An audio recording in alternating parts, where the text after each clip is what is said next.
In today's video, I'm going to teach you how to export an Affinity Photo. By the end, you'll know exactly how to turn your finished design into a shareable file, pick the right format, and set the size so it looks great wherever it goes. Start by opening Affinity Photo in the document you want to export. With your project visible, go to the top menu bar and click File.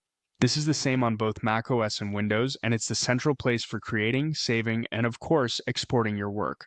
Hover over Export in the File menu, then click Export. This opens the Export dialog, which is where all the key choices happen. Think of this window as the final quality check before your image leaves Affinity Photo. Here, choose your file type and size. For most photos and web images, JPEG is a solid choice. It keeps file sizes small by using compression. For graphics, logos, or anything that needs a transparent background, pick PNG, which preserves crisp edges and transparency. Next, adjust the width and height to match your needs. If you see a lock icon linking width and height, keep it enabled to maintain the original proportions and avoid distortion.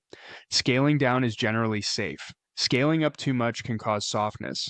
If you see options for quality or compression, a medium-high setting usually balances clarity and file size well. If your work is headed for screens, sRGB is a reliable color profile. For print, match the resolution and profile your printer recommends, often 300 dpi.